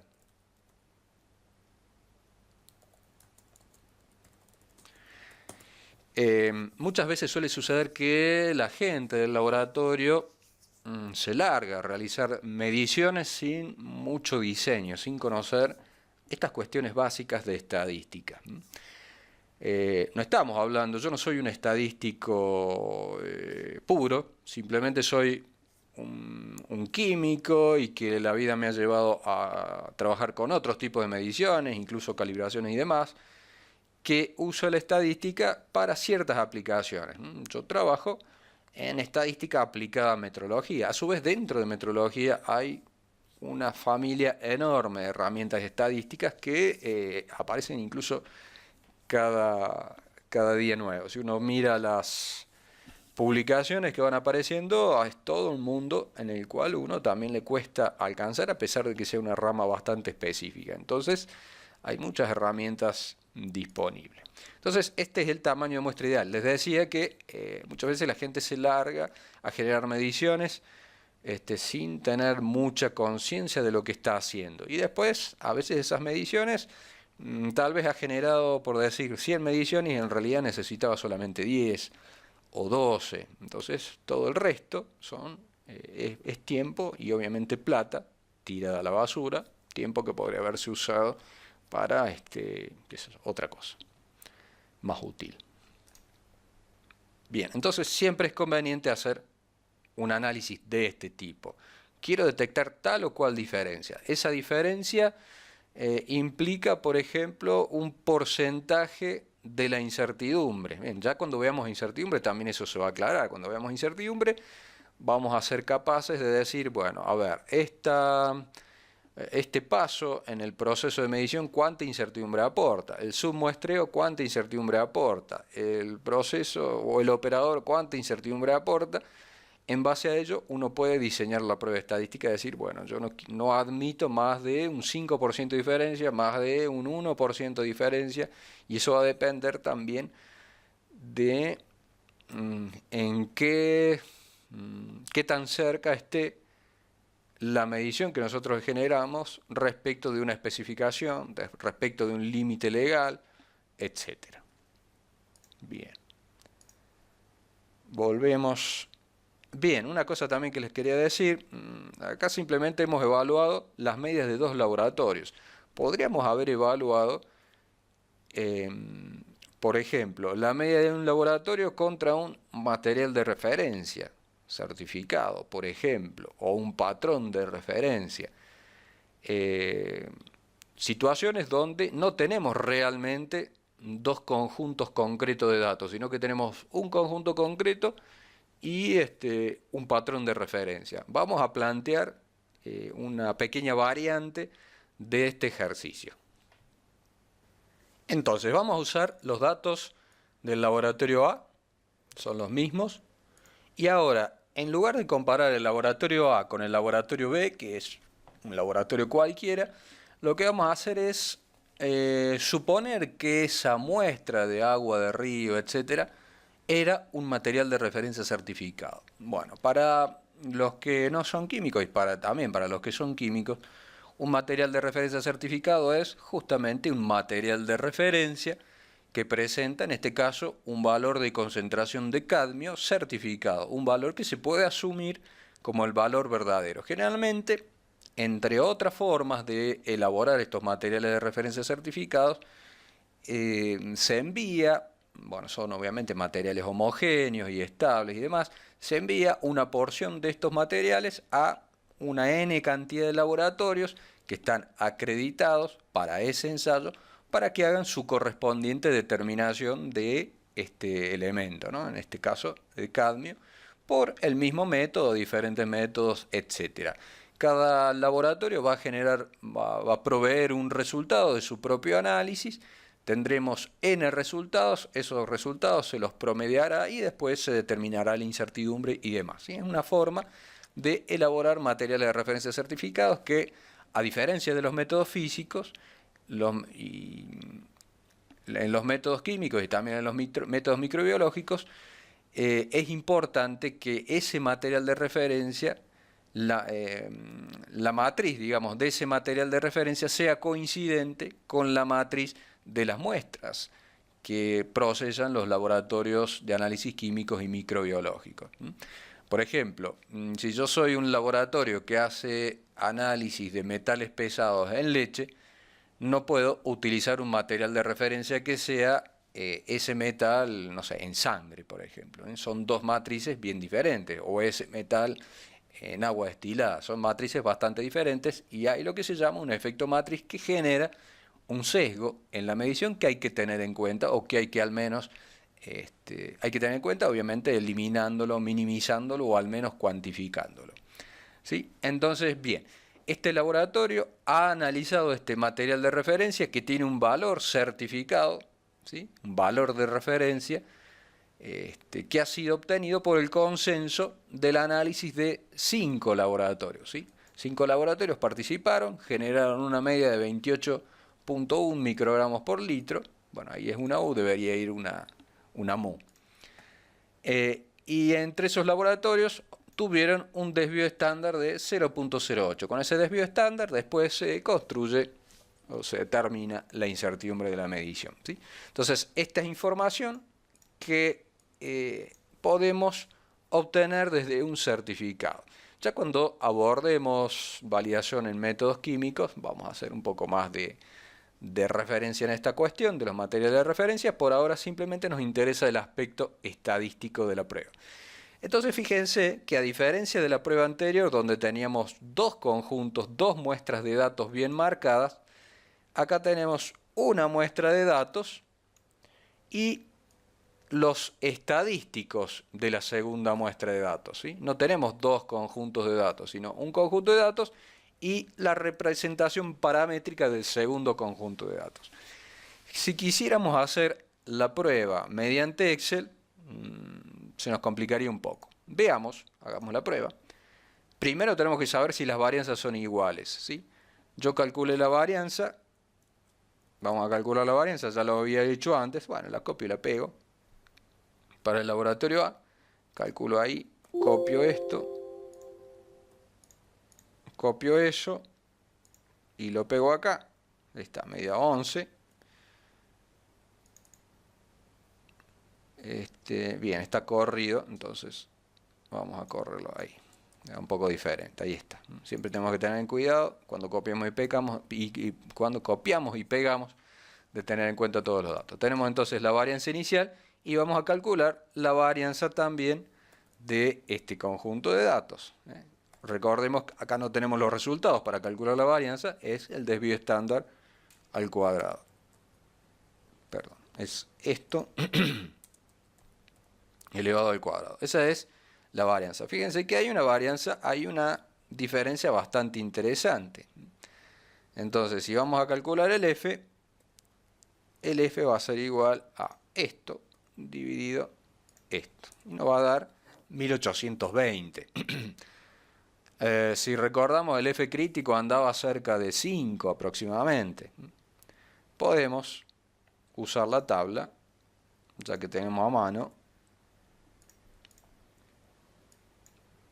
Ahí tenemos nuestra tablita. Vamos a entrar por la varianza más grande desde 7 grados de libertad. Y por la varianza más chica, que son 5 menos 1, 4 grados de libertad, nos da que el estadístico crítico es 9.074.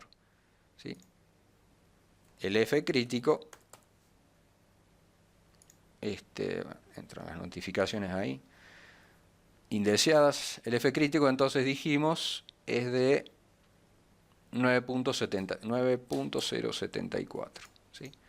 Evidentemente el F es mucho mayor, el F calculado, mucho mayor al F crítico, ¿sí? Evidentemente las varianzas son diferentes. Y bien diferentes, ya no nos queda prácticamente duda. No hacía falta hacer una prueba estadística para ver qué tan diferentes eran. Bueno, eso obviamente lo va a dar la práctica. A veces si uno recién empieza con esto está en duda. Y a veces, bueno, la duda desaparece cuando es muy evidente. Bueno, listo. Si ahora nosotros quisiéramos ir a hacer el análisis, nos vamos a datos, análisis de datos, prueba T para dos muestras suponiendo varianzas desiguales, que es este caso. Bueno, tenemos solamente la opción de ingresar datos, ¿sí? No podemos usar esta prueba de Excel. Tenemos la otra posibilidad, que es usar las fórmulas que habíamos visto en el PowerPoint, que era la segunda variante, perdón, la segunda variante, calcular el T y tener en cuenta los grados de libertad, o usar, qué sé yo, Minitab. Si nos vamos a Minitab o cualquier otro software, todos son muy parecidos, ¿no? Minitab, qué sé yo, es uno de tantos. Quizás, al menos de los que yo conozco, el que está un poquito más orientado a lo que es calidad. Después tienen software incluso gratis, Proyecto R, donde incluso podemos descargar complementos para metrología y demás. Vamos entonces a estadísticas, estadísticas básicas, pruébate de dos muestras, y como habíamos visto ayer, tenemos la opción de tener ambas muestras en una sola columna, o los datos resumidos. ¿Qué son los datos resumidos? Bueno, son el tamaño de la muestra, la media y el desvío estándar de cada muestra, y bueno, ya con eso podemos hacer el cálculo. Entonces, ya tenemos esos datos para el material de referencia. Tenemos también, vamos a calcular también la media, o el S, que directamente es la raíz cuadrada de esto, y vamos a calcular la media, que ya la habíamos calculado antes, pero bueno, es lo mismo. Entre copiar y pegar y hacer dos clics, más es prácticamente lo mismo.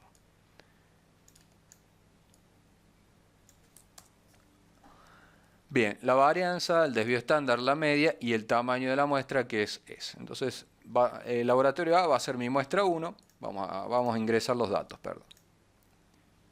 Bueno, me equivoco ahí en buscar la ventana. Tamaño de muestra para el laboratorio A, 8. Media de la muestra, lo que calculamos recién, 25.25. El desvío estándar, lo calculamos recién, 3.41.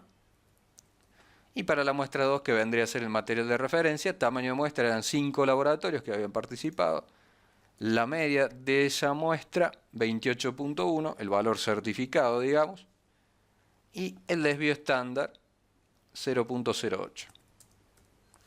Y ya, con eso tenemos entonces la prueba. Fíjense que nos muestra el valor T calculado, no nos muestra el valor T crítico, pero sí nos muestra el valor de P. Y bueno, el valor P es justamente igual al alfa, entonces ahí nos genera una duda. ¿Son diferentes o no? Justamente el valor P, por casualidad, da igual al alfa. Entonces, bueno, ahí lo dejo a criterio de ustedes, a ver qué hacen. ¿Qué haría yo? Bueno, vamos a colocar ahí el valor P. Entonces, ¿acepto H0 o acepto H1?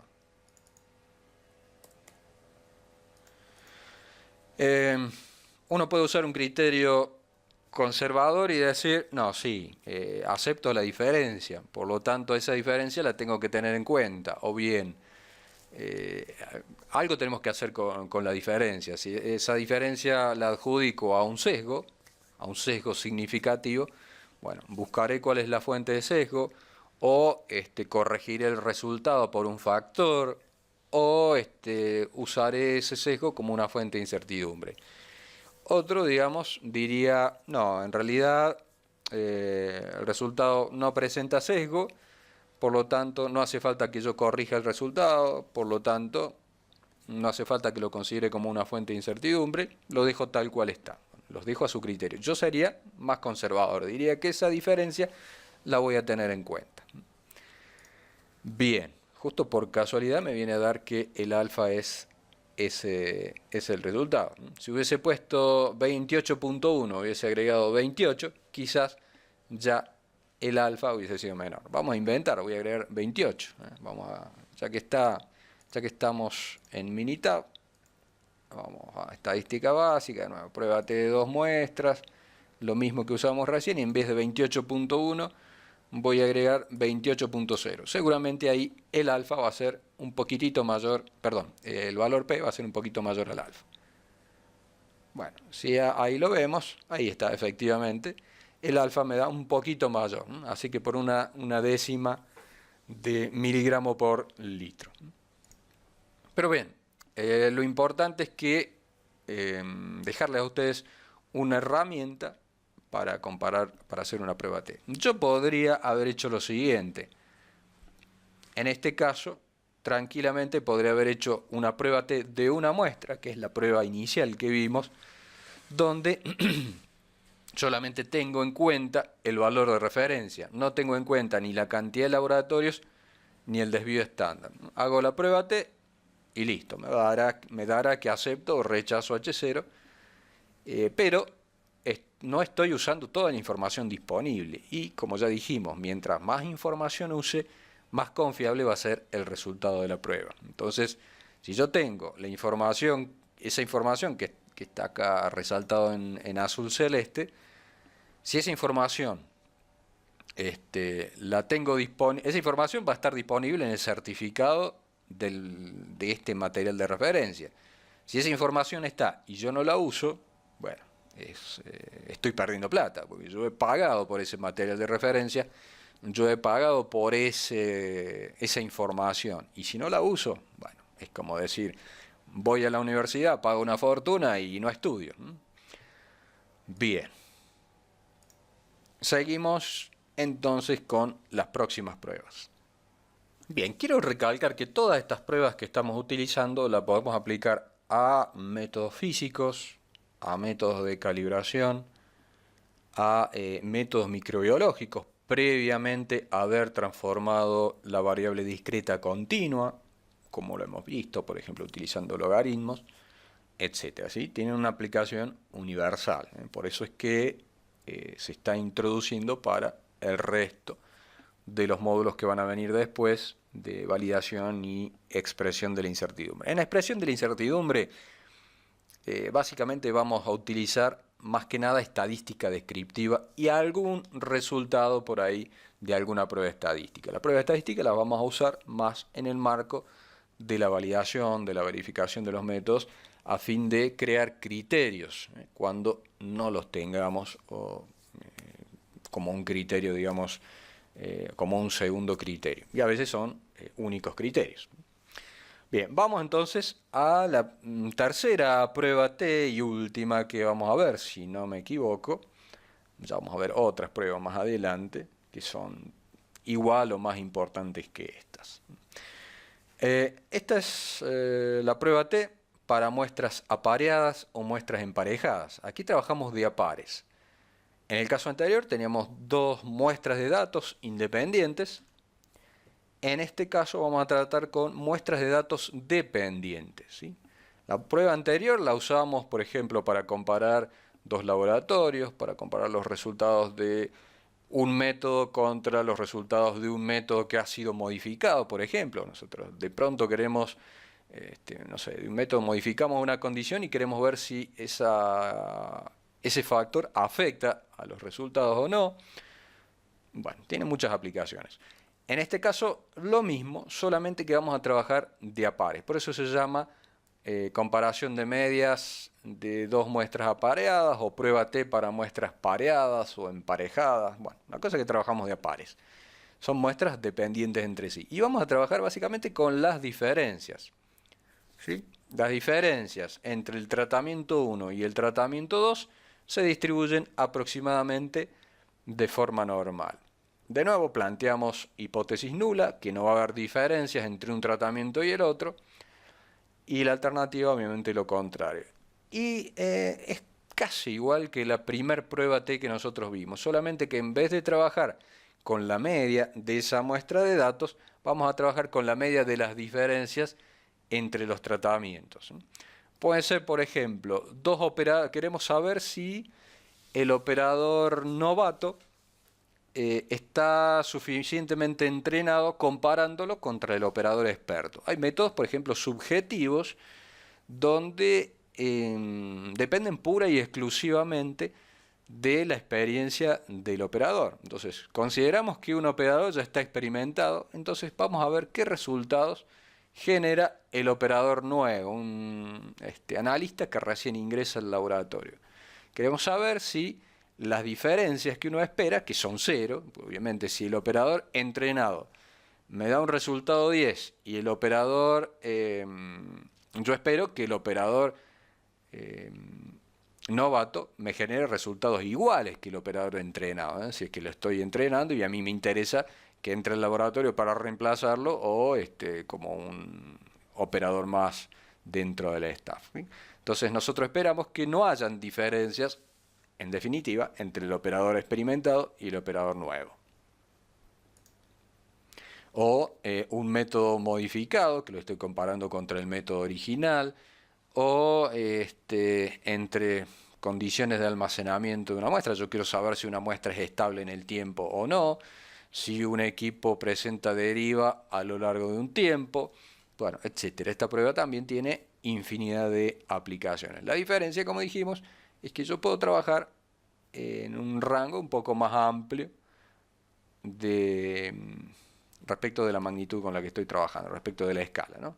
Bueno, lo vamos a encontrar también en análisis de datos, en prueba T para medias de dos muestras emparejadas, también en Minitab y en cualquier otro software. Es bastante utilizada y presente, ¿no?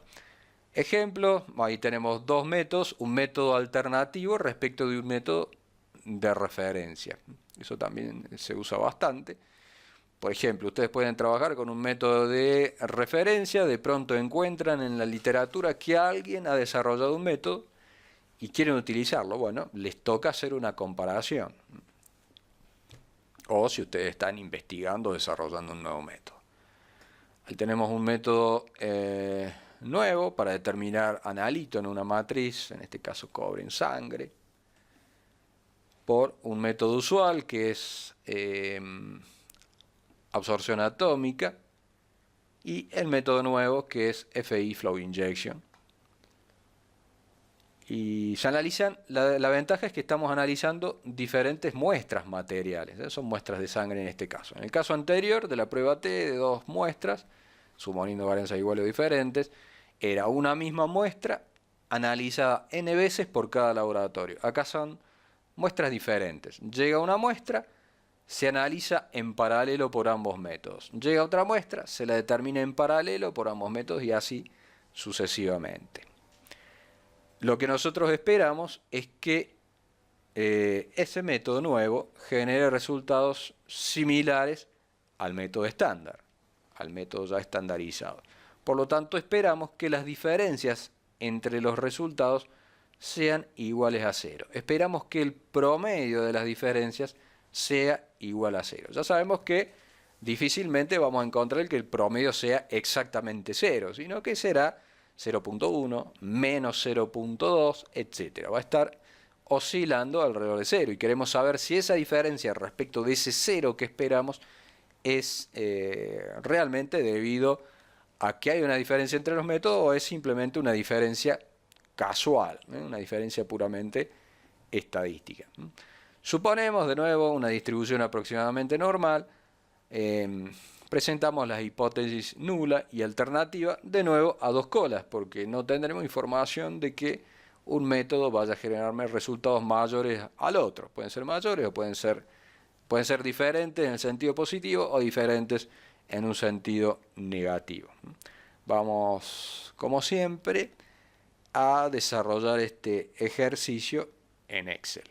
Bueno, ahí tenemos los números. Como dijimos, lo que esperamos obtener es que las diferencias para cada par, digamos, las diferencias para los pares sean iguales a 0. En promedio, sean iguales a 0. Entonces, vamos a generar una fila con las diferencias y, bueno, vamos a restarle a los resultados del primer método los resultados del segundo. Hacemos así, arrastramos y ya tenemos entonces a esas diferencias. Si nosotros nos interesa conocer el promedio, como vemos diferencias positivas, diferencias negativas, más o menos están distribuidas aleatoriamente. Uno, en principio, quisiéramos ver digamos, cómo se distribuyen gráficamente, y vamos a hacerlo con una gráfica. Vamos a llamar así, y vamos a copiar estos datos, los vamos a copiar lo de este lado, traspuestos.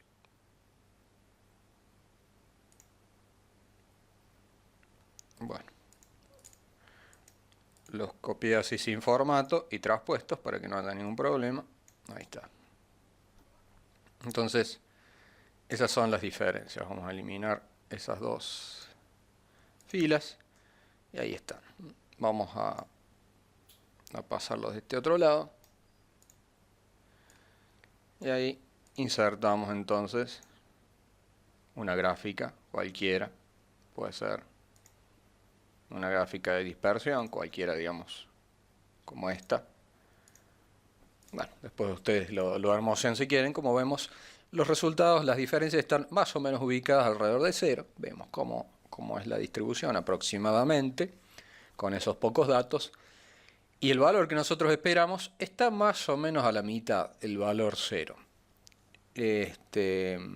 Por ejemplo, si el método de referencia hubiese dado valores más altos, estos resultados estarían más acumulados del lado negativo del eje Y de este sistema, ¿no? Estarían más ubicados en o estarían más concentrados en esta parte de abajo. Pero vemos que hay diferencias tanto positivas como negativas de un lado y otro. Eso ya nos da la pauta de que la diferencia promedio, vamos a calcular ahí el promedio de las diferencias, es igual a aproximadamente 0, seguramente va a estar muy cercana a 0. Ahí está, es bastante parecida a 0. Si nosotros comparamos que tenemos 3 cifras significativas, acá la tercera cifra significativa recién cambia a 1, así que estamos muy cerca. Probablemente esa diferencia respecto de 0 no es significativa. Entonces lo que hacemos ahora es básicamente una prueba T para comparar esta diferencia promedio con el valor esperado, que es 0. Viene a ser básicamente eso. Esa es la prueba T. Ustedes pueden después calcular los intervalos de confianza, siempre para las diferencias, ¿no? El intervalo de confianza va a ser igual a X más menos T por S sobre raíz. En este caso son, ¿cuántas diferencias? Son 10 diferencias, si mal no cuento. 3, 4, 5, 6, 7, 8, 9, está bien. 10 diferencias. Por lo tanto, ustedes pueden construir el intervalo de confianza de esa manera. El T lo van a determinar para 10 menos 1 diferencias. Y el desvío estándar, bueno, el que calculen de las diferencias, ¿sí? Siempre en este caso teniendo en cuenta el signo. Y eso es básicamente todo para hacerlo por intervalo de confianza, por intervalo de confianza, y ver si después el 0 se encuentra o no en ese intervalo de confianza. Bien, nosotros vamos a hacerlo No me quiero detener demasiado, ya que hemos hecho ejercicios parecidos. De todas maneras, puede ser un ejercicio como para resolver alguna actividad, ¿no?, que califique para este curso, o al menos para este módulo. Volvemos, entonces vamos a datos, análisis de datos. Acá no hace falta verificar las varianzas ni nada por el estilo antes, así que existe solamente una variante para prueba T, para media de dos muestras emparejadas. Es una prueba paramétrica, asume distribución normal, bueno, lo que hemos visto. Hacemos aceptar y acá simplemente nos pide los datos del primer conjunto, los datos del segundo conjunto. Y bueno, si nosotros hipotetizamos que es 0, en este caso como esperamos que sea 0 la diferencia, no colocamos nada, e indicamos dónde queremos que nos envíe el reporte. Le damos a aceptar y ya está. Calculamos el estadístico T, que es un estadístico muy pequeñito. Acuérdense que T, para el 95% de confianza, nunca puede ser menos que 2, así que ya estamos viendo que se cumple H0. No obstante eso, verificamos el estadístico T con el estadístico T crítico a 2 colas. Ya dijimos que la prueba era 2 colas. Y efectivamente el estadístico T crítico es parecido a 2. Nunca es tan chico como 2. Ya sabemos que tiene que ser mucho más grado de libertad. Y el estadístico T entonces 0,40. Podemos ver también el P a 2 colas, que es mayor al alfa, ¿sí?, como era lo previsto. Entonces tenemos muy pocas evidencias en favor de la hipótesis alternativa. Bien, para que esa diferencia, para que este P se vuelva pequeño, necesitamos un tamaño de muestra más grande, y ahí entonces, también podemos hacer un análisis de la potencia de la muestra. No estamos teniendo una potencia suficiente para detectar una diferencia, ¿sí? Seguramente hemos de necesitar un tamaño de muestra bastante más elevado que esto. Hagan después la prueba. No hace falta en este caso usar Minitab, simplemente pueden despejar, como lo hicimos con la prueba T,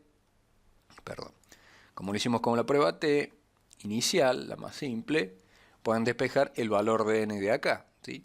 En función de la diferencia que ustedes quieren determinar, colocan ahí el valor de la diferencia que tenemos ahora, que era 0,0 y algo. Van a obtener seguramente un valor de n bastante grande para lograr que se revierta, es decir, que se deje de aceptar H0, para aceptar H1. Y básicamente esa es la prueba estadística, ¿no? La ventaja es que acá trabajamos con muestras diferentes. Muchas veces en el laboratorio, sobre todo en los microbiológicos, en los químicos, las muestras suelen no ser estables. Y también en algunos físicos, ¿no? Sobre todo si estamos evaluando parámetros físicos o físico-químicos de, qué sé yo, sustancias combustibles, por decir, ¿no? Esas sustancias, si pensamos en derivados del petróleo, son mezclas de hidrocarburos, iba a decir hidrato de carbono, de hidrocarburos, son mezclas de hidrocarburos que se van modificando con el tiempo, sobre todo si se deja al contacto con el ambiente, o sea, digamos, si el recipiente no se tapa adecuadamente o si se abre con frecuencia, etcétera, eso va modificándose. Entonces, esto nos permite trabajar con muestras frescas. Por ejemplo, hoy nos traen una muestra, analizamos esa muestra. Esa muestra caducó el día de hoy, mañana obtenemos otra muestra diferente, tal vez a una concentración o un nivel de la magnitud un tanto diferente, y bueno, podemos trabajar variando entonces los niveles, variando el tipo de muestra, etcétera, ¿no? Nosotros ahora estamos planteando pruebas estadísticas. Después, cuando lleguemos a validación, vamos a planificar la validación, es decir, vamos a planear cómo van a ser los experimentos y qué conclusiones vamos a tomar y qué herramientas estadísticas vamos a utilizar para tratar los datos obtenidos en esos experimentos planificados, ¿sí? Estamos, digamos, como mostrando las herramientas para una vez que ya tengamos esos datos, ¿sí? Bien, entonces conclusión, en definitiva, los métodos no presentan diferencias significativas, al menos a este nivel. Podemos de pronto aumentar el tamaño de la muestra, aumentar la potencia para afirmar esto, ¿sí? Pero otra interpretación, cuando nosotros hacemos el cálculo de la potencia, cuando nosotros queremos lograr una potencia del 80% y encontramos que el n que necesitamos es muy grande, bueno, eso nos está dando la pauta también de que esa diferencia es, digamos que la diferencia es bastante pequeña, es irrelevante, es poco significativa, ¿eh? Bueno, ahí tenemos la gráfica de los dos conjuntos de datos, una gráfica similar a la que hemos hecho, simplemente ahí se muestra el intervalo de confianza de las medias, ¿sí? Insisto, estos puntos rojos que tenemos acá son las diferencias individuales, mientras que esta es la distribución de medias del promedio de las diferencias, ¿sí? Y significa de nuevo que si volvemos a hacer el experimento, hay un 95% de probabilidades de que esa diferencia promedio quepa en este intervalo que se ha determinado ahí. Como vemos, el valor de la diferencia promedio, o el valor esperado, mejor dicho, esta es la diferencia promedio, el valor esperado entra en ese intervalo al 95%. Bueno, conclusión, ya dijimos, aceptamos H0, ahí está el reporte de Minitab. Minitab, por ejemplo, nos muestra el intervalo de confianza, que va desde un valor negativo para una diferencia hasta un valor positivo, pasando por el 0. Evidentemente, esto que vemos ahí es esto que tenemos ahí, ¿sí? El intervalo, el límite inferior, el límite superior. Límite inferior, el límite superior, y evidentemente el valor 0, que es el que nosotros esperamos, está ahí incluido. Bueno, el valor P, etcétera, todo lo que nos dio también Excel. Y acá está la forma de calcular el intervalo de confianza y verificar o determinar efectivamente esto, ¿no? Que no lo voy a hacer, porque ya lo hemos hecho. Tengan ustedes ahí en cuenta el valor de t, el desvío estándar de las diferencias, la diferencia media y raíz de n, donde n es la cantidad de diferencias, la cantidad de pares que hay. Bien, pasamos ahora a otro tema que es también sumamente importante, que yo lo dejé para el final.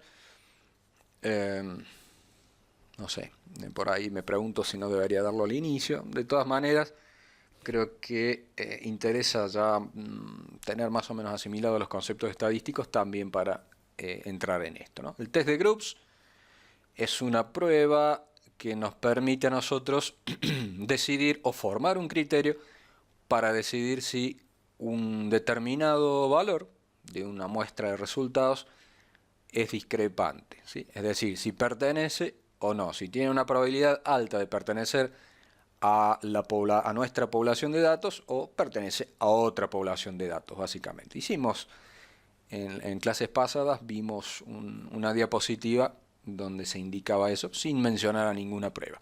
Ahora vamos específicamente a la prueba de Groups, que es una prueba descrita en la ISO 5725. Ahí ustedes la tienen para descargarla. Y que de nuevo consiste en calcular un estadístico que le llamamos G, que es la diferencia entre uno de los extremos, los dos extremos. Obviamente el valor discrepante siempre es uno de los dos extremos o los dos extremos. Es la diferencia entonces entre este valor extremo y el valor promedio, incluyendo a ese extremo, dividido el desvío estándar de todos esos datos, de toda esa muestra de datos, incluyendo al valor sospechado de ser discrepante, ¿sí? Todavía es inocente, digamos, ¿no? Hasta que no hagamos la prueba, ese valor discrepante sigue perteneciendo a nuestra muestra. Una vez que nosotros hagamos la prueba, vamos a tener un criterio adicional para decidir si lo eliminamos o no de nuestra muestra de datos. Y vamos a comparar entonces este estadístico G contra un estadístico G crítico. Y estos son los criterios que nos da la ISO 5725 respecto de cuándo debemos rechazar ese ítem, ese resultado, ¿no? También la prueba de Groups supone que los resultados se distribuyen aproximadamente de manera normal.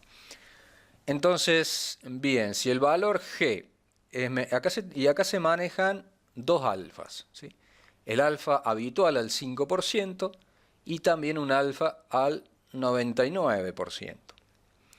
Bien, si el valor G es menor al G crítico al 95% de confianza o alfa 5%, bueno, está dentro del intervalo de confianza, digamos, no podemos rechazar ese ítem. Sería el equivalente a que se cumple H0. En cambio, si ese punto está entre el valor G crítico al 95% y al 99%, diríamos que es un resultado dudoso, y si es mayor al 99%, diríamos que es un outlier. Vamos a hacer una pequeña gráfica en Minitab para explicar bien esto, para que no quede ninguna duda. Ahí tenemos una gráfica de distribución para G. Y lo que decíamos, si nosotros obtenemos un G que está por debajo del G crítico al 95% de confianza, es decir, en esta zona, no podemos considerar que el valor sea discrepante, debemos aceptarlo, no podemos rechazarlo. ¿Sí? Es inferior al G al 95% de confianza o alfa del 5%. Si en cambio el G está entre el G al 95% y al 99% de confianza, es un resultado dudoso. Si el valor G está por arriba del límite al 99%, ya se considera ese resultado un outlier. Si es dudoso, en el caso de encontrarse en esta zona, bueno, tendremos que tomar un criterio, tal vez dejarlo. Siempre, de acuerdo a mi experiencia, trato de ser bastante conservador con los resultados, sobre todo si tengo pocos datos. Si tengo 5 datos y elimino uno, me estoy quedando sin el 20% de la información. Estoy eliminando el 20% de la información. Ahora, si tengo 20 datos, eliminar uno no, es un porcentaje bastante más pequeño que el 20%. Entonces, si tengo pocos datos, tiene que ser evidente el resultado de la prueba para eliminarlo. Y siempre, en lo posible, acompañado de alguna otra observación. Generalmente cuando uno está midiendo, a veces suele observar, no sé, una caída de tensión eléctrica, un capilar que se tapa, un descuido del analista, del operador, qué sé yo, alguna basurita que se introduce en el equipo, bueno, lo que ustedes se les imagina. Entonces, a veces esa observación sumado a una prueba estadística de este tipo es evidencia suficiente para eliminar ese outlier. Pero a veces solamente tenemos la prueba estadística, no tenemos ninguna otra observación y bueno, tenemos que tener en cuenta ese criterio, sobre todo si estamos eliminando buena parte de la información. Entonces, recuerden, es información que si uno la elimina de acuerdo a la conveniencia, obviamente eso no tiene nada de objetivo y por supuesto, nada de científico, que es a lo que apuntamos con esta cuestión. Si no, eliminamos cualquier punto de acuerdo a lo que a uno le convenga, ¿sí? Bien, vamos a hacer un ejercicio en Excel utilizando esta herramienta. Bueno, aquí estamos utilizando los datos de temperatura que tuvimos en el primero de los ejercicios, donde comparamos contra un termómetro de referencia.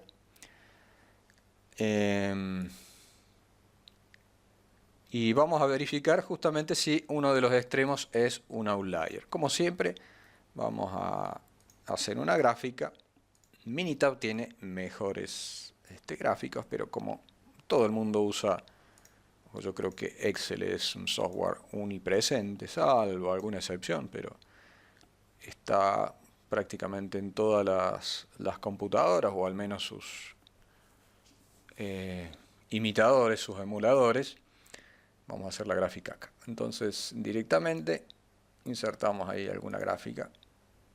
Bueno, y ahí podemos observar que el valor 67 y algo, o el valor 59 y algo, es un outlier. Lo más probable es que tiene mayores probabilidades de ser outlier, según la gráfica, el valor de 67 y algo. Entonces, vamos a hacer el ejercicio. En este caso es simple, vemos hacia simple vista cuál es el valor más grande y vemos que es este último. Pero muchas veces, si tenemos, qué sé yo, por decir, 100 datos, bueno, es bastante incómodo. Para eso usamos, hay una herramienta de Excel que se llama Max, que me indica cuál es el valor máximo de un conjunto de datos. Y de la misma forma, hay otra función que se llama Min, que me indica cuál es el valor mínimo. Y ahí está. El valor máximo es 67, el que coincide acá, y el valor mínimo es 59, el que nosotros tenemos ahí. Vamos entonces a aplicar la prueba de groups con 67. Vamos a calcular el estadístico G. Yo he transcripto aquí los criterios. Y también, ya que estamos, vamos a transcribir la expresión para que no quede ninguna duda. O mejor dicho, para que les sea más fácil estudiar. Pero es muy simple. Es el valor G. Mejor dicho, es el valor extremo menos el valor promedio. Entonces, primero debemos calcular la media de todos esos resultados, inclusive el que nosotros estamos sospechando, 62, y el desvío estándar de la misma forma.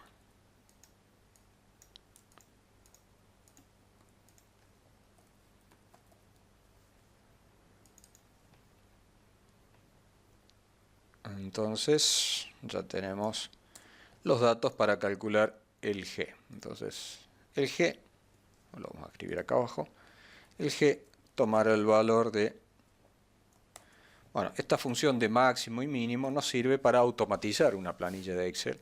Nosotros simplemente agregamos los datos, Excel busca cuál es el máximo, el mínimo, calcula el G y lo podemos comparar contra una tabla precargada. Excel no tiene una tabla o una herramienta para calcular el G crítico. Van a encontrar una tabla, la tabla que yo les transcribí, o que está en las diapositivas, es extraída de la guía ISO 5725. Y si no, pueden hacer el ensayo directamente más simple de lo que estamos haciendo ahora, con Minitab, que desde hace ya 2 o 3 versiones trae la prueba de groups. Bueno, entonces dijimos, vamos a hacer la diferencia entre el valor extremo, el mayor de todos, 67, menos el valor medio, dividido todo esto, el desvío estándar, que ya calculamos ahí. El valor G es de 2.69, vamos a ver cuál es el G crítico primero al 5%, y después es el que está más próximo, el G, ¿no? Y después al 1%. Estamos subiéndonos al alfa. El valor al 5%, ahí tenemos la tabla. Si se fijan en la tabla, tiene dos columnas, ¿no? Una columna para cuando yo quiero detectar el valor más grande, o cuando quiero evaluar el valor más grande o el más pequeño, cualquiera de los dos extremos. Y otra, dos columnas que me sirven para detectar los dos más grandes o los dos más pequeños, ¿sí? Tiene hasta esa posibilidad la prueba de groups. Nosotros por ahora nos vamos a remitir solamente a las dos columnas que tenemos hacia la izquierda. Entonces, bueno, vemos ahí en P, implica la cantidad de datos que yo tengo. Si cuento, tengo 13 resultados, ¿sí? Tengo 13 resultados, no son grados de libertad, son datos, son la cantidad de datos. Me voy a 13. Al 5% es 2.462. 2.462, ¿sí? Y al 1% es 2.699. Bueno, como vemos, el valor de G está por arriba, ¿sí? Vamos a evaluar los criterios. El valor G que yo he calculado, ¿sí?, es mayor al G al 95%, ¿sí? Pero es algo menor al G al 1%. Por lo tanto, es un resultado dudoso, ¿sí? Entonces lo vamos a considerar como dudoso, ¿sí? Porque es menor al G del 5%, perdón, es mayor al G al 5%, pero menor aún al G al 99%. Es decir, que está en esa zona, en ese intervalo de confianza que veíamos en Minitab. No sé, bueno, ya se me perdió la gráfica. Bueno, se me perdió la gráfica, no sé dónde quedó. Bueno, me quedó por fuera del intervalo de confianza al 95, pero por dentro del intervalo de confianza al 99. Por lo tanto, es un resultado que podemos considerar dudoso. Justamente está ahí arriba y nos genera dudas. Si hubiese estado un poquito más arriba, ya iba a ser considerado outlier. Sin embargo, está ahí. Ya veremos qué criterio usamos. Son 13 datos y está muy cercano al G. Prácticamente yo lo eliminaría en este caso. Y sobre todo si tenemos alguna evidencia más. Estamos eliminando uno de 13 resultados, nos quedaríamos solamente con 12. A diferencia de que si tenemos 6 y eliminamos uno, nos quedan 5, ya es casi un 20%, un 18% de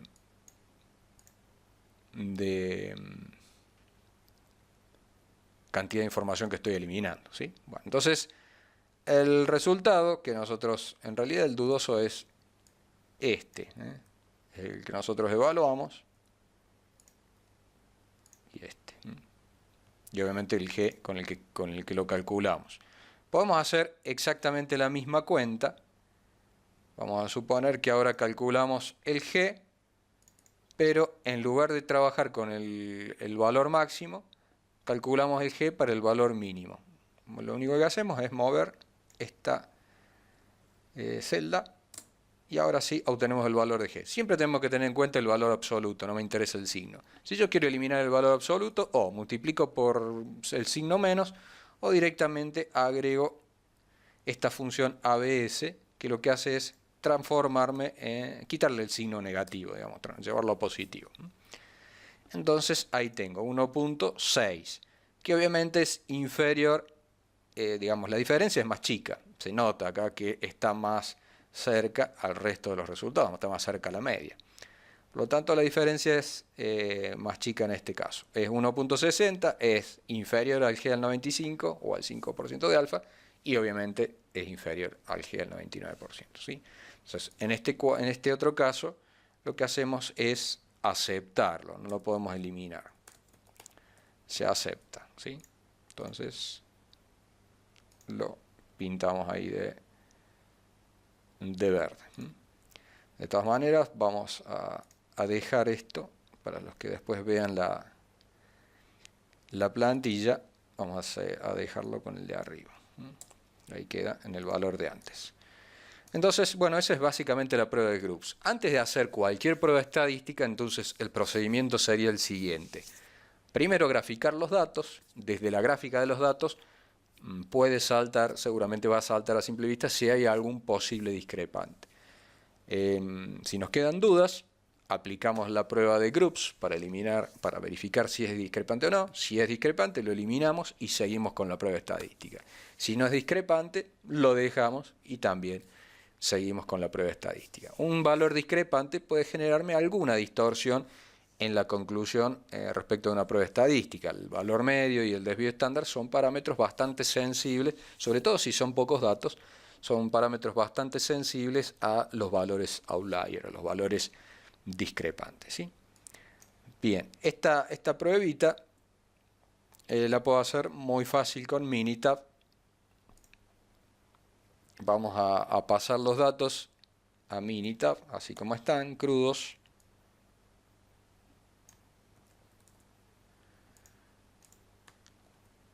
Y ahí los tenemos, ¿sí? Entonces vamos a estadística, estadística básica, y abajo, casi abajo de todo, dice prueba de valores atípicos. Hay varias pruebas. Bueno, vamos a elegir la columna 8. Como decíamos, hay varias pruebas. Nosotros vamos a usar la de groups al 95%. Por ejemplo, siguiendo el criterio de la ISO 5725, debería repetir después la prueba al 1%. Entonces, le damos a aceptar, aceptar, y ahí tenemos entonces el resultado. El resultado está por fuera del 95%. Ahora, vamos a copiar esto. Como puede observarse, el valor P es inferior al alfa, por lo tanto se tiene que rechazar. Entonces, como decíamos, llevamos esto aquí debajo y vamos a repetir ahora, ahí están los datos también, ¿no? El mismo reporte que tenemos en la gráfica, un poco más completo, lo tenemos ahí, con el valor de P, que es inferior al alfa, significa que se cumple H1, tenemos que eliminar el resultado. Pero vamos a usar el criterio de ISO 5725. Vamos a repetir entonces la prueba. Nos vamos a, estadística básica, prueba de valores atípicos, hacemos lo mismo, pero en vez de usar alfa 005, usamos alfa 001.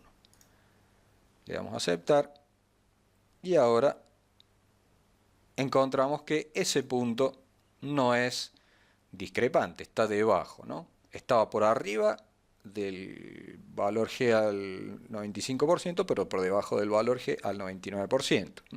Vemos que ahí el P es igual al P que nosotros hemos elegido, ¿sí? No es más chico.